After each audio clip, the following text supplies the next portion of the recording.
بسم اللہ الرحمن الرحیم۔ امیر تیمور، دی ارتھ شیکر، جس نے دنیا ہلا ڈالی۔ ایپیسوڈ 9، سرزمین قبچاق میں جنگ۔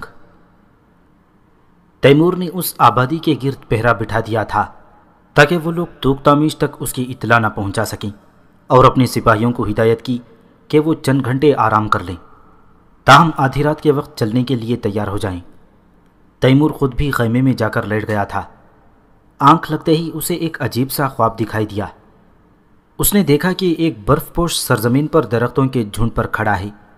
آسمان پر گہرے سیاہ رنگ کے بادل چھائے ہوئے ہیں، ایسے سیاہ کہ برف پوش زمین بھی سیاہ نظر آ رہی ہے۔ ایسے میں اچانک توغتامیش اس کے سامنے آتا ہے اور اس پر حملہ کر دیتا ہے۔ لیکن تعجب کی بات یہ تھی کہ توغتامیش کے سارے سپاہی جنگلی بھینسوں جیسے تھے اور انہی کی طرح ڈکرا رہے تھے۔ تیمور نے بھی اپنے سپاہیوں کو حملے کا حکم دیا اور دشمن پر خود بھی حملہ آور ہو گیا۔ ایک اسے احساس ہوا کہ اس کا سیدھا ہاتھ کٹ کر الگ ہو گیا ہے۔ تیمور کو یہ دیکھ کر بڑی حیرانی ہوئی اور وہ بار بار دائیں کندھے پر نظر ڈالتا اور دیکھتا کہ اس کا سیدھا ہاتھ بیکار ہو چکا ہے۔ یہ خواب دیکھ کر تیمور اس قدر خوفزدہ ہوا کہ اس کی آنکھ کھل گئی۔ اس نے بے اختیار اپنے سیدھے ہاتھ کو چھو کر دیکھا اور اسے صحیح سلامت پا کر اطمینان کی سانس لی۔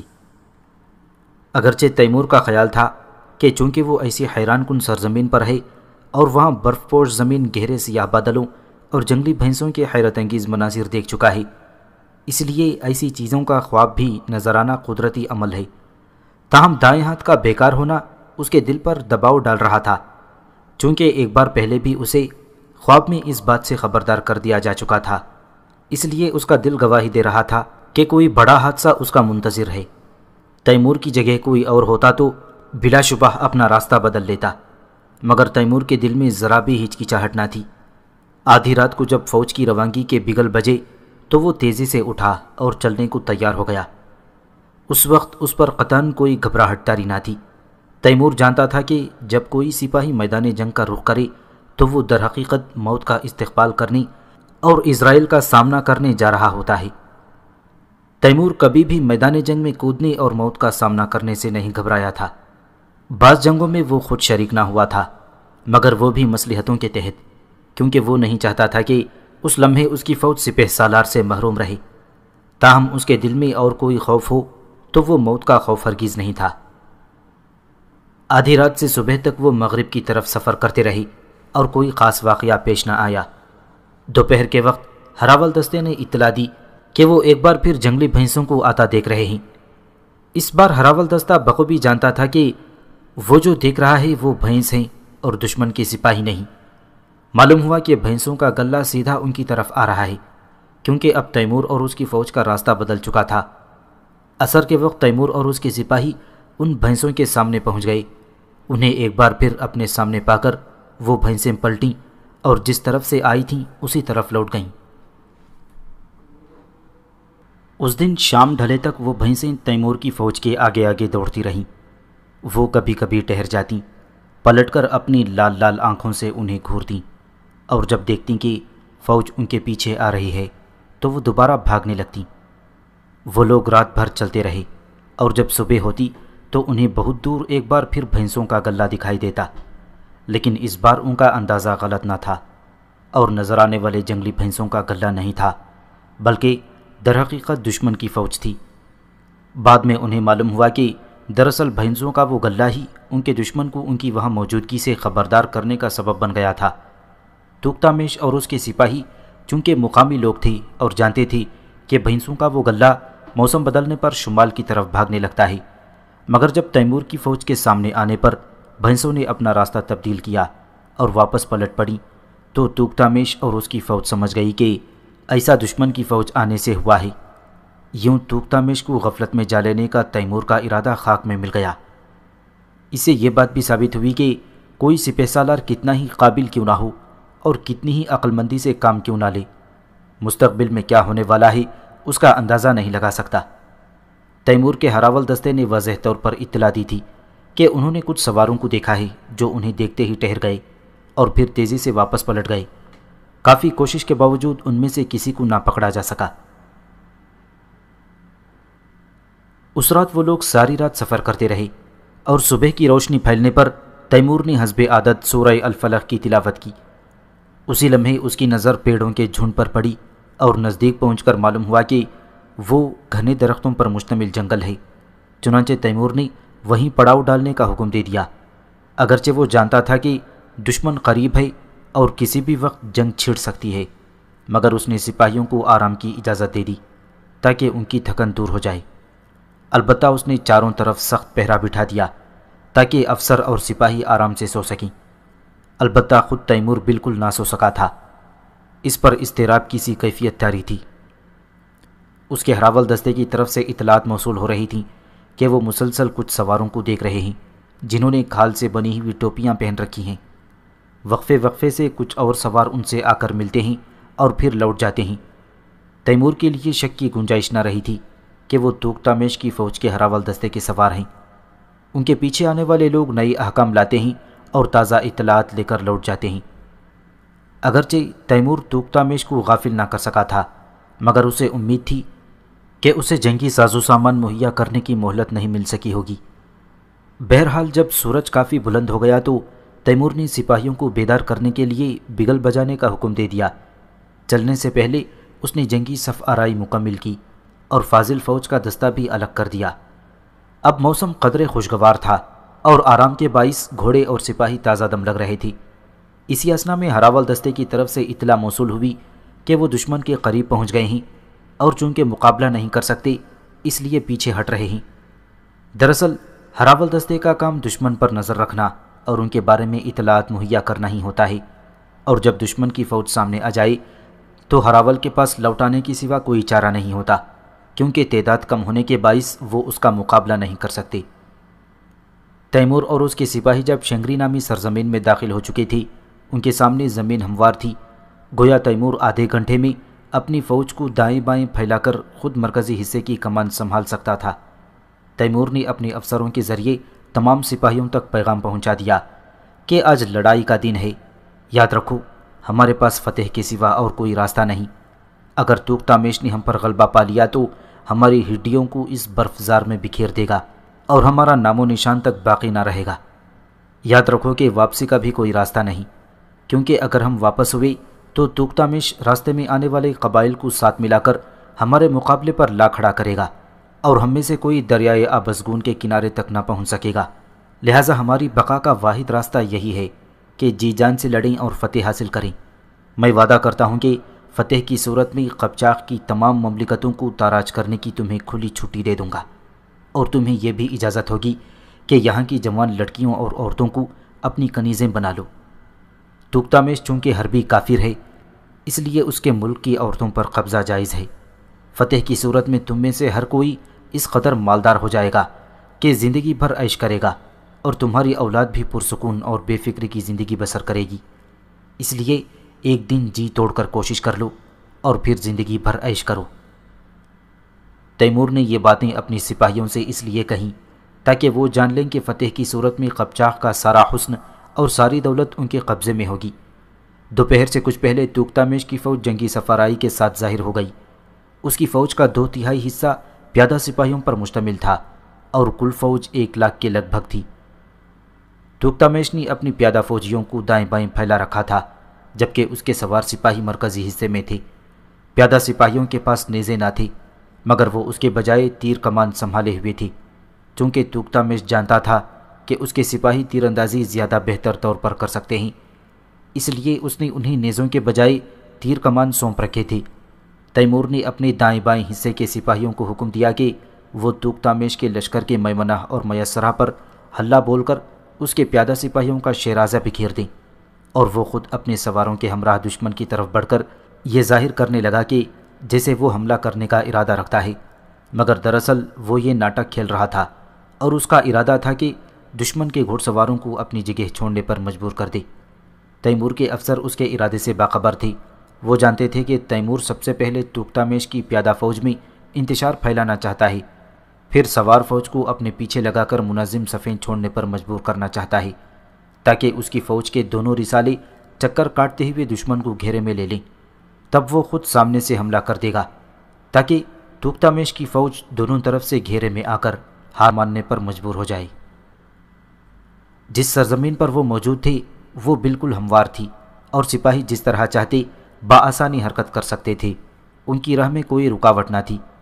تیمور کی فاضل فوج کا دستہ میدان جنگ سے باہر تھا، تاہم وہ کسی بھی وقت اسے باقاعدہ فوج کے طور پر طلب کر سکتا تھا۔ تیمور نے دشمن کی فوج پر نظر ڈال کر اندازہ لگا لیا کہ اسے دشمن کے میمنہ اور میسرہ میں شگاف ڈالنے کے لیے شاید کافی سپاہیوں کی قربانی دینا ہوگی۔ عین ممکن تھا کہ اس کی آدھی فوج اس ضمن میں کام آ جائے، تاہم اس سوچ کے باوجود تیمور کی عزم و ہمت میں لغزش نہ آئی تھی۔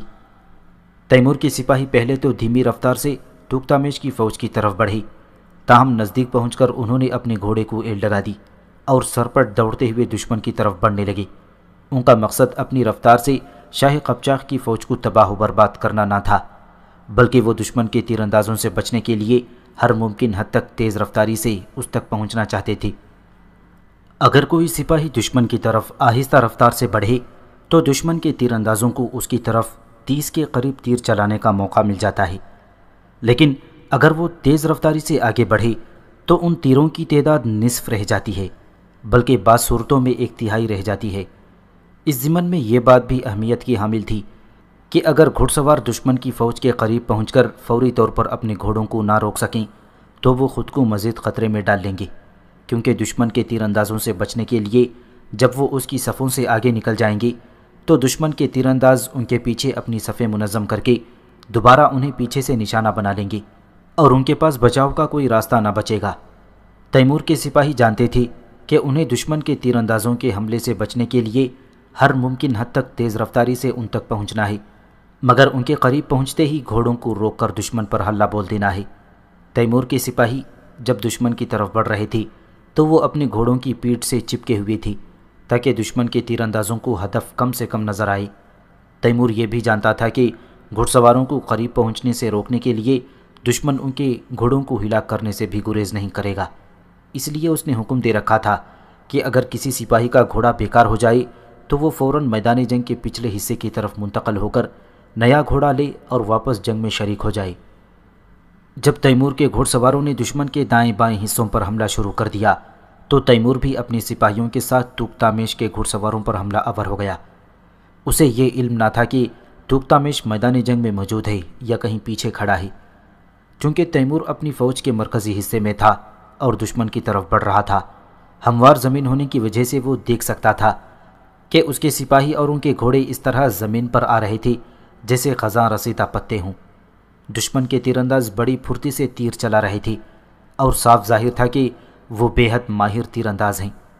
تیمور کے کچھ سپاہی گھوڑے کی پیٹھ سے نیچے آتے ہی میدان جنگ کے عقبی حصے کی طرف دوڑنے لگتے اور تیمور سمجھ جاتا کہ یا تو ان کا گھوڑا مارا گیا ہے یا زخمی ہو گیا ہے، جبکہ اس کے کچھ سپاہی گرنے کے بعد دوبارہ اٹھ نہ پاتے تو تیمور سمجھ جاتا کہ وہ خود مارے گئے ہیں یا بری طرح زخمی ہو گئے ہیں۔ تیروں کے زخم اگرچہ جان لیوا ہوتے ہیں، تاہم اکثر اوقات اتنے مہلک نہیں ہوتے، بالخصوص اگر آپ جنگی لباس پہنے ہوئے ہوں۔ تاہم اگر تیر زہر میں بجھے ہوئے ہوں تو وہ بہت زیادہ مہلک ثابت ہوتے ہیں۔ تیمور کو مختلف جنگوں میں کئی بار تیروں کے زخم لگ چکے تھے۔ اس نے اپنے کئی ایسے سپاہیوں کو بھی دیکھا تھا جنہیں ایک ہی جنگ میں 10 تیروں کے زخم لگے، مگر چونکہ یہ تیر ان کے بدن کے ایسے حصے پر نہیں لگتے تھے جو جان لیوا ثابت ہو سکیں، لہٰذا وہ تیر بدن سے الگ کر کے دوبارہ جنگ میں مصروف ہو جاتے۔ مگر یہ بھی حقیقت تھی کہ اگر تیر زہر آلود ہوتے تو بعد ازاں زخم نہ بھرنے کے باعث سپاہیوں کی موت واقع ہو جاتی۔ جب تک تیمور کے سپاہی دشمن کی فوج تک نہ پہنچے تھے تو وہ ایک کے بعد ایک زمین پر گر رہے تھے، کیونکہ دشمن کے تیر انداز ان پر مسلسل حملے کر رہے تھے۔ تاہم جب وہ دشمن کی صفوں تک پہنچ گئے تو تیمور نے سکھ کا سانس لیا، کیونکہ اب وہ اپنی تلواریں، گرز اور ہتھوڑے استعمال کر سکتے تھے اور دشمن کے تیروں سے خود کو بچا سکتے تھے۔ اس دوران تیمور بھی دشمن کے مرکزی حصے کی طرف بڑھتے ہوئے ظاہر کرنے لگا کہ جیسے وہ حملہ کرنا چاہتا ہو، مگر دراصل اس کا ارادہ حملے کا نہیں تھا۔ تیمور نے اپنے رسالے کے سپاہیوں کو ہدایت کر رکھی تھی کہ اگر توکتامش کے سوار ان پر حملہ کرنے کے لیے اپنی جگہ چھوڑ دیں تو وہ بھی آہستہ آہستہ پیچھے ہٹتے جائیں۔ البتہ ساتھ ساتھ ان پر تیر برساتے جائیں۔ تیمور جانتا تھا کہ اس کے سواروں کو دشمن تک پہنچنے اور اس کی صفوں میں شگاف ڈالنے میں کافی نقصان اٹھانا پڑے گا، اسی لیے وہ اپنے رسالے کو محفوظ رکھنا چاہتا تھا۔ جنگ میں سپاہیوں کی قربانی لازمی ہوتی ہے، مگر تیمور اس بات کا قائل تھا کہ یہ قربانی ضروری جگہ پر دی جائے، یوں ہی بے فائدہ نہیں۔ تیمور کا خیال تھا کہ اگر وہ دشمن پر حملہ کرنے میں تھوڑی تاخیر کرے تو اس دوران اس کے سپاہی دشمن کے میمنہ اور میسرہ کا چکر کاٹ کر اس کے عقب میں پہنچ جاتے اور اسے گھیرے میں لے لیتے، اور پھر وہ بھی سامنے سے دشمن پر بھرپور حملہ کر دیتا، اسی لیے وہ ان سے ٹکرانے سے گریز کر رہا تھا۔ تیمور کی یہ حکمت عملی کچھ حد تک درست اور کچھ حد تک غلط ثابت ہوئی، کیونکہ وہ دشمن کے گھڑ سواروں کو اپنی جگہ چھوڑنے پر مجبور کرنے میں تو کامیاب ہو گیا، مگر خود کو ان سے ٹکرانے سے نہ بچا سکا، کیونکہ دشمن کے گھڑ سوار بہت تیزی سے اس کے گھڑ سواروں تک پہنچ گئے۔ اگر تیمور اپنے ساتھیوں کو قبچاق کے سپاہیوں سے فاصلہ برقرار رکھنے کے لیے گھوڑوں کو تیز رفتاری سے دوڑانے کا حکم دیتا تو عین ممکن تھا کہ وہ اور اس کے ساتھی میدان جنگ سے بالکل دور ہو جاتے اور ان کا رابطہ اپنی فوج کے بقیہ حصوں سے کٹ جاتا، اور عین ممکن تھا کہ دشمن انہیں نیست و نابود کر دیتا۔ چنانچہ تیمور کو مجبوراً قبچاق کے سپاہیوں سے لڑنا پڑا اور اس کی حکمت عملی پوری طرح کارگر نہ ہو سکی۔ تیمور کے حکم پر اس کے پرچم بردار نے پرچم ہلا کر تمام سپاہیوں تک یہ پیغام پہنچا دیا کہ لڑائی کا آغاز کر دیں، اور اس کے سب سپاہی جان گئے کہ اب انہیں پیچھے ہٹنے کے بجائے پوری طرح لڑنا ہے۔ اس روز یہ دیکھ کر تیمور کو خوشی اور اطمینان ہوا کہ اس کی فوج میں نظم و ضبط موجود ہے۔ اس نے خدا کا شکر ادا کیا کہ اس نے خود تیمور کو نظم و ضبط کی صفت عطا کی تھی، کیونکہ اگر کسی فوج کا سپہ سالار نظم و ضبط کا عادی نہ ہو تو وہ فوج کبھی بھی نظم و ضبط کی پابند نہیں ہو سکتی۔ اگر تیمور خود سست ہوتا، عیش پرستی اور آرام طلب طبیعت کا مالک ہوتا، اپنا زیادہ تر وقت دیگر حکمرانوں کی طرح شراب نوشی اور عورتوں کی صحبت میں گزارتا، تو کبھی بھی اپنی فوج میں نظم و ضبط قائم کرنے میں کامیاب نہ ہو پاتا۔ اگر وہ خود لاپرواہ اور عیش پرست ہوتا تو کبھی بھی اپنے افسروں اور سپاہیوں کی نظروں میں عزت و احترام حاصل نہ کر پاتا۔ مگر وہ اچھی طرح جانتے تھے کہ خواہ دن ہو یا رات، اپنا وطن ہو یا دیار غیر، تیمور ہمیشہ اپنی فوج کی بہتری کے بارے میں فکر مند رہتا۔ وہ خود پوری طرح جنگی مشقیں انجام دیتا اور کبھی بھی ناغہ نہ کرتا تھا۔ اس کے افسر اور سپاہی جانتے تھے کہ چونکہ ان کا سپہ سالار خود اپنے بدن کو سخت آزمائشوں میں ڈالنے کا عادی ہے، لہٰذا وہ کسی بھی سستی اور لاپرواہی کو برداشت نہیں کر سکے گا۔ وہ یہ بھی جانتے تھے کہ چونکہ تیمور خود میدان جنگ میں موت کو گلے لگانے سے نہیں گھبراتا، لہٰذا وہ اپنے کسی سپاہی کا موت کے خوف سے میدان جنگ میں کمزوری دکھانے کا جرم کبھی معاف نہیں کر سکتا، اور میدان جنگ سے بھاگنے کی بات کا تو سوال ہی پیدا نہیں ہوتا تھا۔ جب تیمور کے پرچم بردار نے پرچم ہلا کر مقابلے کا پیغام سپاہیوں تک پہنچا دیا تو چند سیکنڈوں میں ہی سب کی تلواریں نیاموں سے باہر تھیں، گرز اور ہتھوڑے ہاتھوں میں پکڑے جا چکے تھے۔ پھر انہوں نے اپنے گھوڑوں کا رخ موڑا اور پیچھے آنے والے دشمن پر ٹوٹ پڑے۔ جب تیمور دشمن کے گھڑ سواروں سے ٹکرایا تو فوری طور پر اسے اندازہ ہو گیا کہ دشمن کے سپاہی نہایت بہادر اور جری ہیں۔ ان کے اچانک حملے نے بھی دشمن کے سپاہیوں کو خوفزدہ نہ کیا تھا، اور وہ بڑی بے جگری سے ان کا مقابلہ کر رہے تھے۔ تیمور نے اپنے پرچم بردار کو اشارہ کیا کہ وہ یہ پیغام سپاہیوں کو پہنچا دے کہ دشمن کے سپاہی بہادر اور سخت جان ہیں، لہٰذا انہیں اپنی بھرپور قوت سے حملہ کرنا ہوگا۔ تیمور کا پیغام افسران تک اور ان کے ذریعے تمام سپاہیوں تک پہنچ گیا تھا، اور وہ موت کے فکر سے آزاد ہو کر پوری قوت سے توک تامیش کے گھوڑ سواروں پر حملہ کرنے لگے۔ تیمور خود بھی اپنی سپاہیوں کی طرح دشمن پر تابڑ توڑ حملے کر رہا تھا۔ اس کے ایک ہاتھ میں تلوار اور دوسرے میں کلہاڑا تھا۔ تیمور وقتاً فوقتاً تلوار اور کلہاڑے کو دائیں سے بائیں ہاتھ میں منتقل بھی کر رہا تھا۔ جب بھی وہ کلہاڑا چلاتا تو دشمن کا کوئی نہ کوئی سپاہی ڈھیر ہو جاتا۔ اگرچہ توک تامیش کے سپاہی زیرہ بختر اور آہینی خود پہنے ہوئے تھے، تاہم وہ بھی خود کو تیمور کے کلہاڑے کی ضربوں سے نہ بچا رہے تھے اور ہتھوڑے کی ضرب سے زخمی ہو رہے تھے۔ تیمور کی تلوار بھی دشمن کی سپاہیوں کی آہینی ڈھال سے ٹکراتی تو مد مقابل کی گردن لے اڑتی۔ اگر تیمور گھوڑے کی لگام گردن میں ڈال لیتا تو بآسانی دونوں ہاتھوں سے لڑائی جاری رکھ سکتا تھا، مگر میدان جنگ کی صورتحال کچھ ایسی تھی کہ اسے گھوڑے کو بار بار ادھر ادھر کرنا پڑ رہا تھا، اس لیے کبھی وہ کلہاڑا کاٹھی سے لگا کر لگام تھام لیتا اور تلوار سے لڑائی جاری رکھتا، اور کبھی کلہاڑا تھام کر تلوار نیام میں ڈال لیتا اور گھوڑے کی جگہ بدل بدل کر میدان جنگ پر پوری طرح نظریں جمائے ہوئے تھا۔ اس کے سپاہی پوری دل جمعی سے لڑ رہے تھے، کیونکہ ان پر میدان جنگ پر نظر رکھنے کی اضافی ذمہ داری نہ تھی۔ زیادہ تر جنگ کے دوران ایک سپاہی کا ذہن میدان جنگ میں بالکل صاف ہوتا ہے کہ اسے صرف دشمن کے سپاہیوں کو قتل کرنا اور اپنی جان بچانا ہوتی ہے، جبکہ ایک فوجی سپہ سالار پر اپنی پوری فوج پر نظر رکھنے اور دشمن کی حالت پر توجہ دینے کی ذمہ داریاں بھی عائد ہوتی ہیں۔ تیمور کو میدان جنگ کا سما انتہائی دل پذیر معلوم ہوتا تھا۔ اس کا دل دشمن کے خلاف داد شجاعت دینے، تلواروں کی جھنکار، سپاہیوں کی للکاریں سننے، گردنوں سے پھوٹتے خون کے فوارے دیکھنے کو بے تاب تھا۔ اس کے دل میں خواہش اٹھ رہی تھی کہ اس کا گھوڑا دشمن کی سپاہیوں کو زمین پر گرا کر انہیں اپنی سموں سے رونتا ہوا گزر جائے۔ وہ چاہتا تھا کہ اس کے افسر اور سپاہی جان لیں کہ ان کا سپہ سالار ایسا شخص نہیں جو موت سے گھبراتا ہے، اور یہ کہ وہ بھی ان کی طرح خطرے کا سامنا کرنے کے لیے ہمہ وقت تیار رہتا ہے۔ اس روز تیمور میدان جنگ کی حالت کا جائزہ لینے پر توجہ مرکوز کیے ہوئے تھا۔ وہ ارد گرد کے حالات سے چند لمحوں کے لیے بے خبر ہو گیا، اور اس بے خبری کا نتیجہ یہ نکلا کہ امیر قپچاق کے سپاہیوں میں سے ایک نے اس کے دائیں ہاتھ پر کلہاڑے کا بھرپور وار کر دیا، جس میں تیمور تلوار تھامے ہوئے تھا۔ تیمور کے ہاتھ سے تلوار دور جا گری اور اسے یوں محسوس ہوا کہ گویا اس کا سیدھا ہاتھ بدن سے الگ ہو گیا ہے۔ تاہم تیمور نے اپنے زخم اور تکلیف پر قابو پاتے ہوئے اگلے ہی لمحے کلہاڑے کا بھرپور وار حملہ آور کے چہرے پر کیا اور وہ زمین پر آ گرا۔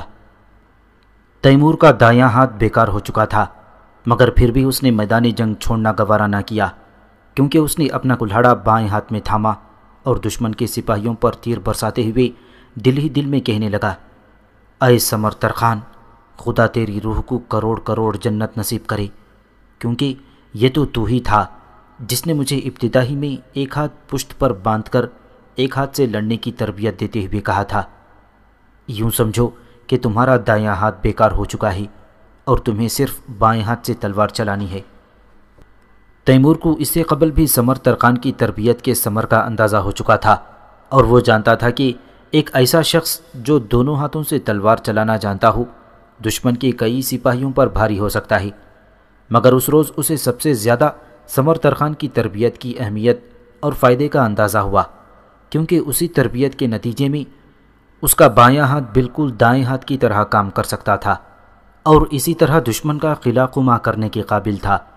اگر اس روز تیمور کے پاس یہ صلاحیت نہ ہوتی تو اس کے پاس میدان جنگ چھوڑنے کے سوا کوئی راستہ باقی نہ رہتا، اور چونکہ وہ اپنے افسروں اور سپاہیوں کے سامنے ایسی ذلت برداشت نہیں کر سکتا تھا، لہٰذا میدان جنگ میں کھڑے رہنا اور مر جانا قبول کر لیتا۔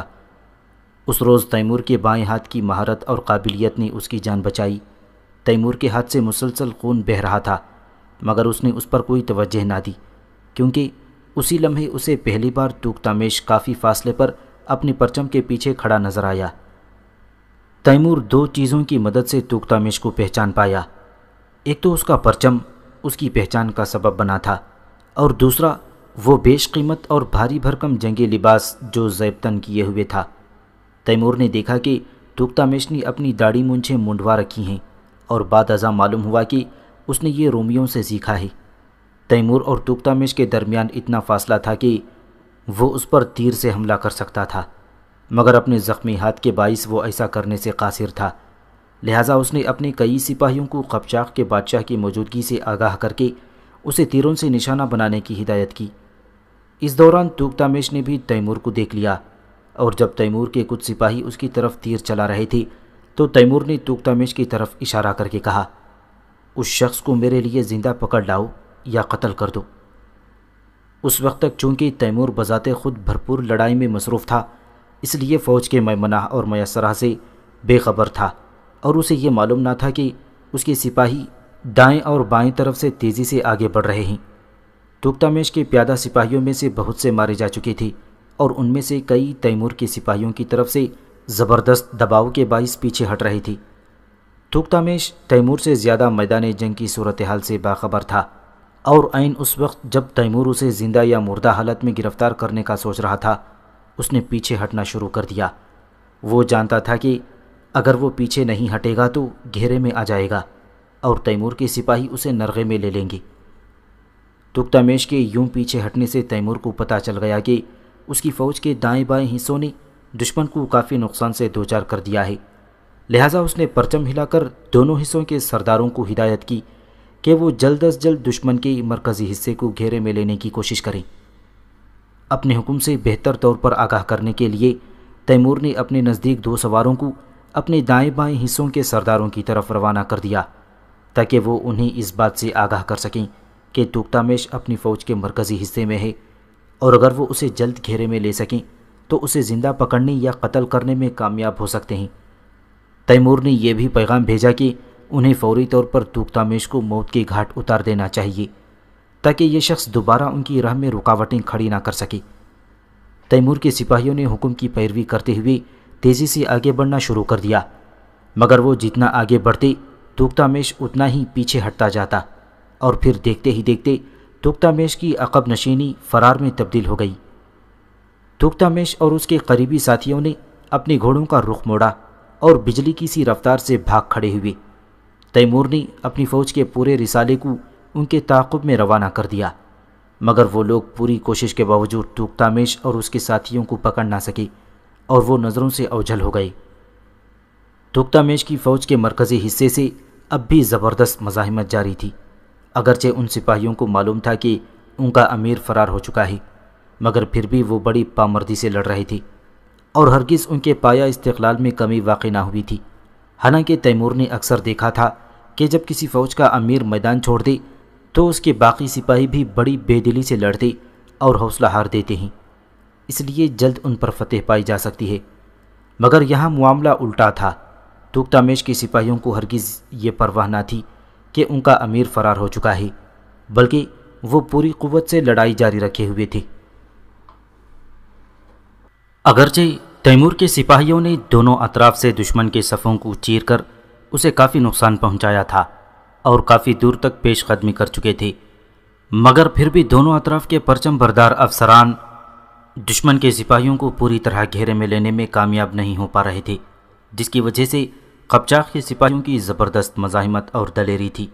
اگرچہ دشمن کے پیادہ سپاہیوں کی اکثریت پیچھے ہٹ رہی تھی اور ان کی صفیں بے نظمی کا شکار ہو چکی تھیں، مگر پھر بھی وہ وقفے وقفے سے سخت مزاحمت کرتے اور تیمور کے گھوڑ سواروں کو آگے بڑھنے سے روکے رکھتے۔ لہٰذا یوں لگ رہا تھا کہ تیمور کے سپاہی شاید اس وقت تک آگے نہ بڑھ پائیں گے جب تک کہ وہ اپنے راستے میں موجود تمام سپاہیوں کو موت کے گھاٹ اتارنے میں کامیاب نہ ہو جائیں۔ اگر توکتامیش خود بزدل نہ ہوتا اور یوں فرار ہونے کے بجائے اپنے سپاہیوں کی صفوں کو اثر نو منظم کر لیتا تو تیمور اور اس کے سپاہی کبھی بھی ان کو پیچھے ہٹانے اور ان پر غلبہ پانے میں کامیاب نہ ہو پاتے، کیونکہ قپچاق کے سپاہی بے حد نیڈر، بہادر اور بااستقامت تھے۔ مگر ایک بزدل سپہ سالار 1,00,000 بہادر سپاہیوں کی قدر و قیمت کو خاک میں ملا سکتا ہے، بالکل اسی طرح جیسے کہ توکتامیش کی بزدلی نے اس روز اس کے سپاہیوں کی جنگی صلاحیت کو بیکار کر دیا تھا۔ تیمور اور اس کے سپاہی سورج غروب ہونے تک مسلسل لڑتے رہے۔ پھر اس وقت تیمور کے دونوں اطراف کے سردار ایک دوسرے سے آ ملے تھے اور انہوں نے توکتامیش کی فوج کے رہے سہے حصوں کو پوری طرح گھیرے میں لے لیا۔ اب تیمور کے ہاتھ سے خون بہنا بند ہو چکا تھا، البتہ وہ اپنا دایاں ہاتھ بالکل ہلا نہیں سکتا تھا، اگرچہ رات کی تاریکی پھیل رہی تھی اور قپچاق کے سپاہی جانتے تھے کہ وہ پوری طرح گھیرے میں آ چکے ہیں، مگر پھر بھی وہ مزاحمت جاری رکھے ہوئے تھے۔ تیمور جانتا تھا کہ جب تک ان کی مزاحمت جاری رہی تو وہ جنگ میں بالکل فتح کا اعلان نہیں کر سکتے تھے۔ تیمور نے شمعیں جلانے کا حکم دیا تاکہ اس کے سپاہی اپنے اور پرائے کی تمیز کر سکیں۔ اس وقت تک چونکہ تیمور خود پوری طرح لڑائی میں مصروف رہا تھا تو اسے اپنے ہاتھ میں تکلیف کی شدت کا صحیح اندازہ نہ ہو سکا تھا، مگر جب دشمن کے سپاہی پوری طرح نرغے میں آ گئے اور تیمور نے لڑائی سے ہاتھ کھینچ لیا تو اسے اچانک ہی اپنے دائیں ہاتھ میں ناقابل برداشت تکلیف کا احساس ہوا۔ اسے یوں محسوس ہوا جیسے اس کے ہاتھ کی ہڈیاں تک چکنا چور ہو چکی ہوں۔ چونکہ تیمور میدان جنگ کی صورتحال کے بارے میں زیادہ فکر مند تھا، اس لیے اپنے سپاہیوں کو یہ حکم نہ دے سکا کہ وہ اس کے لیے خیمہ نصب کر دیں تاکہ وہ اس میں جا کر آرام کر سکے۔ اگرچہ دشمن کے سپاہی نرغے میں تھے اور بادشاہ فرار ہو چکا تھا، مگر وہ اب بھی لڑائی جاری رکھے ہوئے تھی۔ تیمور کو یہ احساس تھا کہ توکتامش اس کی طرح اپنے ملک سے تقریباً 6000 کلومیٹر دور نہیں ہے۔ وہ دوبارہ اپنے لیے سپاہ اور قوت فراہم نہ کر سکے۔ وہ اپنے ملک میں تھا اور دوبارہ سپاہیوں کی کمک حاصل کر کے ان پر حملہ کر سکتا تھا۔ چنانچہ تیمور نے اپنے افسروں کو بلا کر کہا، ہم اس وقت تک خود کو پرسکون نہیں کر سکتے جب تک کہ ہمارے سامنے مزاحمت جاری ہے، لہٰذا اس مزاحمت کو ہرگز صبح تک جاری نہ رہنا چاہیے۔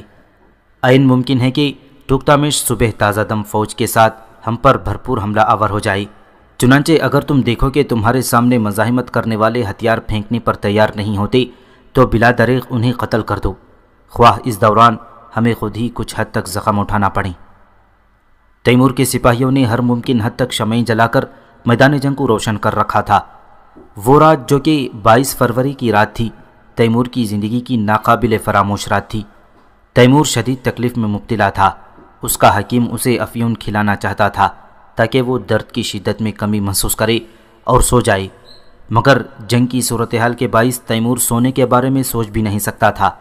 اگرچہ اسے اپنے افسران پر اعتماد تھا کہ وہ جنگی صورتحال سنبھالنے کی صلاحیت رکھتے ہیں، تاہم ان میں سے کوئی بھی موقع کی نزاکت سمجھنے اور جنگی حالت کے مطابق فوری فیصلہ کرنے کے حوالے سے تیمور کے پائے کا نہ تھا۔ اس لیے تیمور کو ڈر تھا کہ اگر وہ سو گیا اور توکتامش کسی نہ کسی طرح مدد حاصل کر کے اپنی سپاہیوں کی مدد کو پہنچ گیا تو اس کی فوج کو نیست و نابود کر دے گا۔ رات کا کچھ پہر گزرنے پر تیمور کو شدید بخار نے آ گھیرا اور اگرچہ اس نے کمبل لپیٹ رکھا تھا، اس پر شدید کپکپی طاری ہو گئی۔ اس کا حکیم اسے کپکپی سے بچانے کے لیے مسلسل سبز قہوہ پلا رہا تھا۔ میدان جنگ سے توکتامش کے سپاہیوں کی آوازیں بالکل ویسے ہی آ رہی تھیں جیسے جانور ٹکراتے ہیں، جبکہ تیمور کے افسران اپنی سپاہیوں سے کہہ رہے تھے، مارو مارو، کسی کو بھی زندہ نہ چھوڑنا۔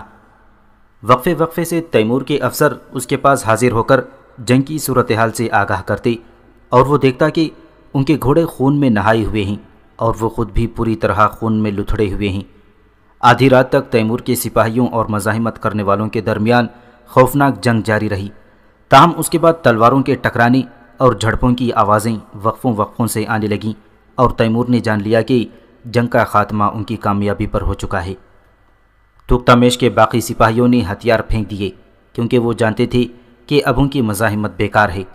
تیمور نے اپنے افسران کے ذریعے دشمن کے سپاہیوں تک پہلے ہی پیغام پہنچا دیا تھا کہ ہتھیار پھینکنے والوں کو امان مل جائے گی۔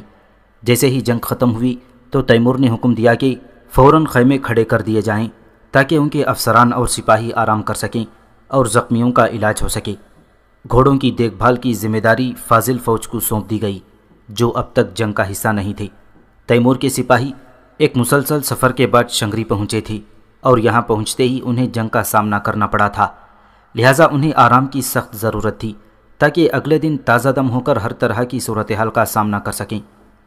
میدان جنگ لاشوں سے اٹا پڑا تھا اور تیمور سوچ رہا تھا کہ بھیڑیے اور گیدڑ یقیناً اس کے سپاہیوں کی لاشوں کو چیر پھاڑ ڈالیں گے۔ اس رات وہ میتیں دفن کر سکتے تھے اور نہ ان کی حفاظت۔ تاہم اگلے روز تیمور کو یہ سن کر خوشی ہوئی کہ اس رات میتوں کو بھیڑوں نے کوئی نقصان نہیں پہنچایا۔ دراصل تیمور کو یہ اندازہ ہی نہ تھا کہ اس خطے میں بھیڑیے وغیرہ نہیں پائے جاتے تھے، خاص طور پر فروری کے مہینے کے دوران۔ پھر جب سپاہیوں کے لیے خیمے کھڑے ہو گئے، زخمیوں کا علاج معالجہ شروع ہو گیا اور خیمہ گاہ کے پاس پہرا بٹھا دیا گیا تو تیمور نے اپنی حکیم کو اجازت دے دی کہ وہ اسے افیون کھلا دے تاکہ وہ آرام سے سو سکے۔ اگلی صبح جب تیمور سو کر اٹھا تو اس کا دایاں ہاتھ اس قدر پھول چکا تھا کہ دیکھنے سے یوں محسوس ہوتا تھا جیسے اس نے اپنے ہاتھ کے ساتھ گرم پانی کا مشکیزہ باندھ رکھا ہے، تاہم اب اس میں گزشتہ رات کی طرح ناقابل برداشت تکلیف نہیں ہو رہی تھی۔ اس کے طبیب نے زخم پر دوا مل کر اسے باندھ دیا تھا۔ تیمور نے بستر سے اٹھنے کی کوشش کی کہ تاہم شدید بخار سے ہونے والی نقاہت کے باعث وہ ایسا نہ کر سکا۔ تیمور نے اس روز میتوں کو دفنانے کا حکم دیا۔ میدان میں اس قدر لاشیں تھیں کہ سب کو الگ الگ دفنانا ناممکن تھا، چنانچہ انہوں نے بڑے بڑے گڑھے کھود کر ان میں میتیں دفنا دیں۔ اس جنگ میں جو دوپہر سے آدھی رات تک جاری رہی، تیمور کی فوج کے 27,000 سپاہی مارے گئے یا شدید زخمی ہوئے، تاہم اس کے بدلے میں انہوں نے توکتامیش کی 1,00,000 کی فوج کا شیرازہ بکھیر دیا تھا۔ صبح کے وقت جب قپچاق کے سپاہی تیمور کی فوج کے ساتھ میتیں دفنانے کے کام میں مشغول تھے، تیمور نے قپچاق کے کچھ سپاہیوں کو طلب کر کے دریافت کیا کہ توکتامیش کس طرف فرار ہوا ہے، کہاں جا سکتا ہے، اور کیا یہ ممکن ہے کہ وہ جلد سے جلد فوج جمع کر کے دوبارہ حملہ کر دے۔ انہوں نے شمال کی طرف اشارہ کرتے ہوئے کہا، چونکہ وہ اس سمت میں گیا ہے لہٰذا جلد کسی بڑی فوج کے ساتھ واپس نہیں لوٹ سکتا، کیونکہ وہاں ایسے قبائل آباد ہیں جن کے ہمارے ساتھ زیادہ اچھے تعلقات نہیں ہیں۔ لیکن اگر وہ جنوب کی طرف نکل گیا اور فولادی دیوار عبور کر گیا تو پھر اس کے لیے ممکن ہے کہ وہ قبائل کو ساتھ ملا کر نئی فوج تیار کر لے اور واپس چلا آئے۔ تیمور نے ان سے دریافت کیا کہ یہ فولادی دیوار کہاں واقع ہے۔ ان لوگوں نے وضاحت کی کہ فولادی دیوار دریائے آبزگون اور بحر اسود کے درمیان بنائی گئی ہے۔ اس میں کئی راستے ہیں جن کے ذریعے گزر کر ایک طرف سے دوسری طرف جایا جا سکتا ہے۔ تب تیمور کو یاد آیا کہ یہ وہی فولادی دیوار ہے جسے یاجوج ماجوج کی دیوار کہا جاتا ہے اور جس کے بارے میں وہ پہلے بہت سن چکا تھا۔ چنانچہ تیمور نے دریافت کیا، کیا یہ دیوار واقعی فولاد کی بنی ہوئی ہے؟ قپچاق کے سپاہیوں نے جواب دیا، نہیں، بلکہ انہوں نے پتھروں پر چونے کا مسالہ اور اس پر پگھلا ہوا سیسا ڈال کر اسے تعمیر کیا تھا، اسی لیے وہ اسے فولادی دیوار کہتے ہیں۔ تیمور نے ان سے پوچھا، پھر وہ لوگ اسے سیسے کی دیوار کیوں نہیں کہتے، فولادی دیوار کیوں کہتے ہیں؟ قپچاق کے سپاہی کہنے لگے، ہم نے اپنے آباء و اجداد سے اس کا یہی نام سنا ہے، ممکن ہے ماضی میں دیوار کا کوئی حصہ فولاد سے بنایا گیا ہو۔ تیمور ایک ایسا انسان تھا جو ہمیں وقت علم اور معلومات حاصل کرنے کی جستجو میں رہتا تھا، چنانچہ اس وقت بھی جبکہ اس کا دایاں ہاتھ شدید تکلیف میں مبتلا تھا اور وہ خود بخار کی شدت سے بے حال تھا، کسی نہ کسی طرح اٹھا اور ٹیک لگا کر بیٹھ گیا اور اس نے قپچاقی سپاہیوں سے پوچھا، آیا تم جانتے ہو کہ کس نے اور کس زمانے میں یہ دیوار تعمیر کروائی تھی؟ وہ کہنے لگے، فولادی دیوار کو ایک ایرانی سلطان نے تعمیر کروایا تھا، تاہم ہم یہ نہیں جانتے کہ اس نے کب اسے تعمیر کروایا۔ تیمور نے ان سے پوچھا، انہوں نے یہ دیوار کیوں تعمیر کروائی تھی؟ قپچاقی سپاہی کہنے لگے، یہ دیوار اسی لیے بنائی گئی تھی تاکہ ہم جنوب کی طرف سے ایران پر حملہ نہ کر سکیں، جو کہ پہاڑیوں کے درمیان جنوب میں واقع ہے۔ تیمور نے فیصلہ کیا کہ جیسے ہی اس کی حالت بہتر ہوئی وہ خود جا کر دیوار ضرور دیکھے گا۔ میتیں دفنانے کا کام 3 روز تک جاری رہا اور اس دوران توکتامیش کی طرف سے کوئی خطرہ ظاہر نہیں ہوا۔ چونکہ تیمور کے سپاہی توکتامیش کے خلاف جنگ جیت چکے تھے، لہٰذا اس نے انہیں حسب وعدہ سرزمین قپچاق میں جا کر لوٹ مار کرنے اور غارت گیری کرنے کی اجازت دے دی، بشرطے کہ اپنا مال ماوراؤن نہر لے جائیں، راستے میں خرچ نہ کریں۔ گو کہ تجربے کار سپاہی مال غنیمت کی اہمیت سے واقف ہوتے ہیں اور اسے راستے میں خرچ کرنے کے بجائے اپنے ملک میں لے جاتے ہیں، مگر نوجوان اور ناتجربے کار سپاہی دور اندیش نہیں ہوتے، اسی لیے وہ اپنا سارا مال غنیمت راستے ہی میں داد عیش دیتے لٹا دیتے ہیں اور جب واپس گھر پہنچتے ہیں تو اسی طرح خالی ہاتھ ہوتے ہیں جیسے کہ جاتے وقت تھے۔ اگرچہ تیمور کو اس بات سے کوئی فرق نہیں پڑتا تھا کہ جب اس کے سپاہی گھر واپس پہنچیں تو خالی ہاتھ ہوں یا مال سے لدے ہوئے، تاہم اس کا یقین تھا کہ جب سپاہی اپنا مال عیش و عشرت میں لٹانے لگے تو وہ کاہلی کا شکار ہو جاتا ہے، اور کاہلی ایک سپاہی کے لیے زہر کے مترادف ہے، کیونکہ وہ اسے اندر ہی اندر کھوکھلا کر دیتی ہے، جیسے کہ تیمور خود 40 سال کی عمر کو پہنچنے پر اس چیز کا شکار ہو گیا تھا۔ اگرچہ تیمور نے اپنے سپاہیوں کو مکمل اجازت دے دی تھی کہ وہ جہاں بھی چاہیں لوٹ مار کریں اور جو مزاحمت کرے اسے تحت کر ڈالیں، مگر ساتھ ہی اس نے انہیں یہ ہدایت بھی کی تھی کہ وہ دشمن کی اتنی ہی عورتوں کو کنیز یا لونڈی بنائیں جن کی دیکھ بھال بھی کر سکیں، کیونکہ جب سپاہی کسی عورت کو اپنی کنیزی میں لیتا ہے تو اس کی خوراک اور لباس کا بھی خیال رکھنا پڑتا ہے، اور اگر وہ اس قابل نہ ہو تو وہ انہیں غلاموں کی منڈی تک لے جا کر فروخت کرنے کا مجاز بھی نہیں رکھتا۔ چنگیز خان اپنے سپاہیوں کو فتح کے بعد یہ اجازت دے دیتا تھا کہ وہ جتنی چاہیں عورتوں کو کنیزیں اور مردوں کو غلام بنا لیں، لیکن جب وہ لوگ ان غلام مردوں اور لونڈیوں کو خوراک اور لباس فراہم کرنے سے عاجز آ جاتے اور ان کے لیے ان سب غلام مرد اور عورتوں کو غلاموں کی منڈی تک لے جانے کے لیے سواری اور راستے کے اخراجات ادا کرنا بھی ممکن نہ ہوتا تو وہ اس قدر بے رحم بن جاتی کہ ایک ہی دن میں تمام غلام مرد اور عورتوں کو ایک جگہ اکٹھا کر کے قتل کر دیتے۔ تاہم تیمور نے اپنے سپاہیوں کو ہدایت کر رکھی تھی کہ اتنے ہی غلام اور کنیزیں ساتھ لو جن کی ضرورت پوری کر سکو۔ اس کے سپاہی 4 ہفتوں تک قپچاق کے شہروں اور قصبوں میں لوٹ مار کرتے رہے۔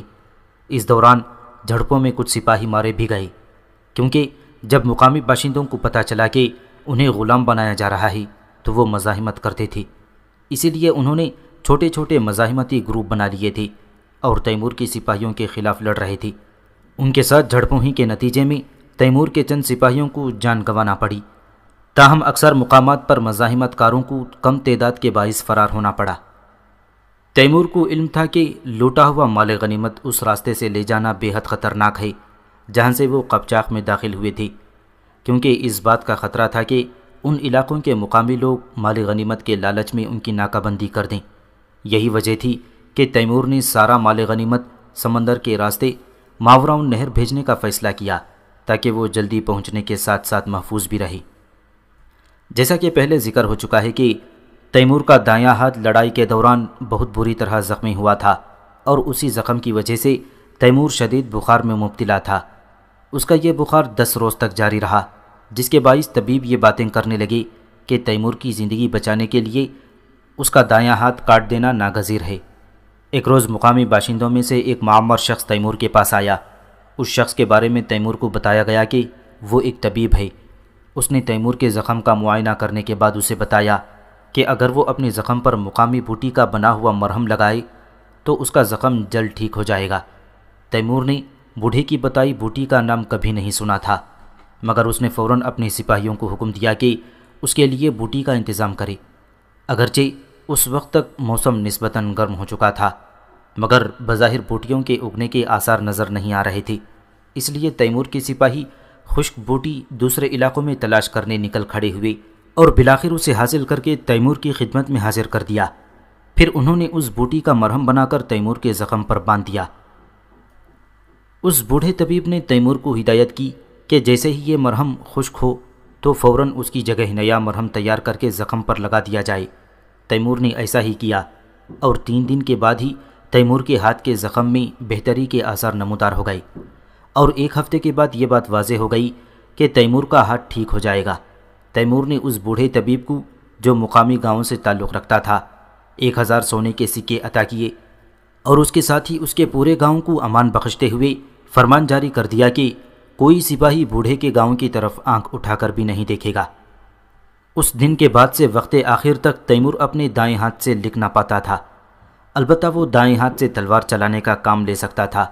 دراصل اس کے دائیں ہاتھ کا پنجہ تلوار تھام سکتا تھا، مگر اس ہاتھ کی انگلیاں قلم نہیں پکڑ سکتی تھیں۔ تاہم تیمور اپنے الٹے ہاتھ سے بخوبی لکھ سکتا تھا، اور دائیں ہاتھ کے اس نقص کو اس نے لکھنے کی صلاحیت ختم کرنے کا سبب نہ بننے دیا تھا۔ جب تیمور کے ہاتھ کا زخم بالکل ٹھیک ہو گیا تو اس نے فولادی دیوار دیکھنے کا ارادہ کیا تاکہ یاجوج ماجوج کی دیوار کا بذات خود مشاہدہ کر سکے۔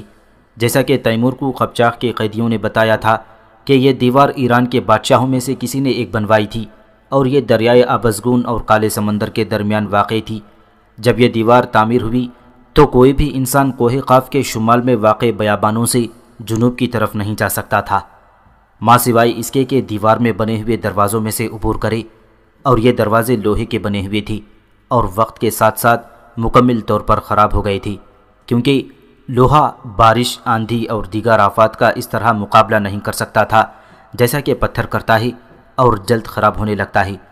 تاہم دیوار باقی تھی جسے تیمور نے اپنی آنکھوں سے دیکھا۔ یاجوج ماجوج کی یہ دیوار جسے تیمور نے دیکھا ایسی دیوار تھی جس کی اونچائی 10 ذراع اور چوڑائی 3 ذراع کے برابر تھی۔ یہ دیوار پتھر کی بڑی بڑی سیلوں کو جوڑ کر پگھلے ہوئے شیشے کے ذریعے تعمیر کی گئی تھی۔ اس وقت تک اس دیوار کے کچھ حصے تباہ ہو چکے تھے، مگر جو باقی تھی وہ اس قدر محفوظ تھی کہ بارود کے بغیر انہیں گرانا ناممکن تھا۔ دیوار کی تعمیر کچھ یوں کی گئی تھی کہ کوئی انسان پہاڑوں کی چوٹیوں پر چڑھ کر بھی اس کے پار نہیں جا سکتا تھا، کیونکہ اس کے آثار پہاڑوں کے قابل عبور چوٹیوں پر بھی موجود تھے۔ دیوار کو ممکنہ سیلاب کے ریلوں سے بچانے کے لیے بھی ضروری اقدامات کیے گئے تھے، اور اس کی تعمیر ایسے کی گئی تھی کہ سیلاب کی صورت میں اسے نقصان نہ پہنچ سکے۔ جب تیمور نے اس دیوار کا بغور جائزہ لیا، اس کی بلندی اور پیچ و خم کا مشاہدہ کیا، تو اسے اندازہ ہوا کہ اس دیوار کی تعمیر کا کام ایسا مشکل اور کٹھن تھا کہ کوئی بھی اسے سال 2 سال میں مکمل نہ کر سکتا تھا۔ مقامی بزرگوں نے بتایا کہ دیوار کی تعمیر میں اتنا عرصہ لگا کہ ایران کا بادشاہ خود اسے مکمل نہ کر سکا، اور اس کی وفات کے بعد اس کے بیٹے نے یہ کام جاری رکھا تھا، اور 50 برس کے عرصے میں 5 لاکھ سے زیادہ کاریگروں کے ذریعے اس کی تعمیر مکمل ہو سکی۔ تاہم اس دیوار کی تعمیر سے ایران پر قبچاق میں رہنے والے قبائل کی شورشوں کا ہمیشہ کے لیے خاتمہ ہو گیا۔ اس عظیم دیوار کو دیکھنے کے بعد تیمور کے دل میں یہ خیال بھی آیا کہ شاہ ایران اور اس کے بیٹے نے اس عظیم دیوار کی تعمیر میں کس قدر سرمایہ، وقت اور افرادی قوت ضائع کی۔ آیا یہ بہتر نہ تھا کہ وہ سرزمین قبچاق پر قبضہ کر کے وہاں آباد قبائل کو اپنا مطیع بنا لیتا، تاکہ اس کا ملک ہمیشہ کے لیے خطرے سے محفوظ ہو جاتا۔ موسم بہار شروع ہو چکا تھا۔ تیمور اور اس کی فوج دشمن کی سرزمین میں تھی۔ توکتامش ایسے علاقے کی طرف نکل گیا تھا جہاں وہ مقامی قبائل کو ان کے خلاف لڑنے کے لیے تیار کر سکتا تھا۔ تیمور کو اس کی قابلیت کا اندازہ ہو چکا تھا، اور عین ممکن تھا کہ وہ تھوڑے عرصے میں نئی فوج تیار کر کے دوبارہ جنگ کے لیے سامنے آ جاتا۔ اسی لیے تیمور سوچ رہا تھا کہ اسے اپنی فوج کو متحد رکھ کر اس طرح اس علاقے سے نکلنا چاہیے کہ توکتامش ان کے لیے خطرہ ثابت نہ ہو سکے۔ چلنے سے پہلے تیمور نے قبچاق کے قیدیوں کا مسئلہ بھی حل کرنا ضروری سمجھا، اور ان سے کہا کہ جزیہ ادا کرنے کی آخری تاریخ آ پہنچی ہے۔ جو افسر یا سپاہی جزیہ نہیں دے سکتا تو اس کے پاس 2 راستے بچتے ہیں، یا تو وہ تیمور کی فوج میں شامل ہو جائے، اور یا پھر اس کے ہاتھوں قتل ہونا پسند کر لیں۔ قبچاق کے کچھ افسروں نے قبل از وقت جزیہ ادا کر کے اپنی جان بچا لی تھی اور آزاد ہو چکے تھے، مگر باقی نے اب تک جزیہ ادا نہ کیا تھا۔ ان میں سے جنہوں نے تیمور کی فوج میں شامل ہونا منظور کر لیا وہ تو بچ گئے، اور جنہوں نے ایسا کرنا گوارا نہ کیا انہیں جلادوں کے حوالے کر دیا گیا۔ اگر وہ لوگ جزیہ ادا کر دیتے تو تیمور انہیں آزاد کر دیتا، مگر جزیہ ادا کیے بغیر وہ انہیں آزاد نہیں کر سکتا تھا کہ وہ دوبارہ توکتامش سے جا ملیں اور اس کے مقابلے پر دوبارہ نکل آئیں۔ جب تیمور کے جلاد جزیہ ادا نہ کرنے والوں کی گردنیں تن سے جدا کر رہی تھی تو تیمور شیخ عمر اور دیگر افسروں سے مشورہ کر رہا تھا کہ ماوراؤن نہر واپس چلے جانے کے لیے کون سا راستہ مناسب رہے گا۔ تیمور کے سپاہی پہلے ہی مال غنیمت اور کچھ مویشی سمندر کے راستے ماوراؤن نہر منتقل کر چکے تھے، جبکہ زیادہ تر مویشیوں کو مقامی قبائل نے خرید لیا تھا۔ تیمور کے سپاہیوں نے اپنے غلام اور کنیزیں بھی وہیں پر فروخت کر دی تھیں، اور بہت کم غلام اور کنیزیں ماوراؤن نہر مال غنیمت کے ساتھ بھجوا دی گئی تھیں۔ تیمور اس سب سے تو مطمئن تھا، مگر اب مشکل یہ تھی کہ اتنی بڑی فوج کا بحری راستے سے واپس جانا ممکن نہ تھا، کیونکہ ان کے پاس کشتیوں کی تعداد بہت کم تھی۔ یوں ان محدود کشتیوں کے ذریعے اتنی بڑی فوج کی منتقلی میں بہار تو کیا گرمیوں کا بھی موسم گزر جاتا، اور اس مدت میں توکتامش موقع پا کر تیمور اور اس کی فوج کو تباہ کر سکتا تھا۔ چنانچہ اب تیمور کے پاس سمندر کو چھوڑ کر 2 اور راستے تھی جن کے ذریعے وہ اپنی فوج کو واپس پہنچا سکتا تھا۔ ایک بحیرہ آبزگون کے شمال سے گزر کر دریائے ترخان تک پہنچنے کا، جبکہ دوسرا راستہ جنوب میں مازندران اور خراسان سے گزرتا تھا۔ البتہ وہ لوگ کوہ قاف سے گزر کر بھی جنوب میں پہاڑوں کے پار پہنچ سکتے تھے، مگر توکتامش وہیں چھپا بیٹھا تھا۔ وہ مقامی شخص تھا اور اسے وہاں کے پہاڑی علاقوں سے مکمل واقفیت حاصل تھی، جبکہ تیمور اور اس کے سپاہیوں کے لیے وہ راستے قطعی اجنبی تھے۔ اس سے پہلے جب تیمور اپنی فوج کے ساتھ ان راستوں سے گزر کر آیا تھا تو زمین اور کوہسار برف پوش تھی، جبکہ اب برف پگھلنے کے بعد اس سرزمین کا نقشہ بدل چکا تھا۔ توکتامش ان اجنبی راستوں پر ان کی ناکہ بندی کر کے اس کی فوج کو نیست و نابود کر سکتا تھا، لہٰذا تیمور نے یہی بہتر جانا کہ دریائے آبزگون کے شمال سے ہوتا ہوا ماوراؤن نہر پہنچ جائے۔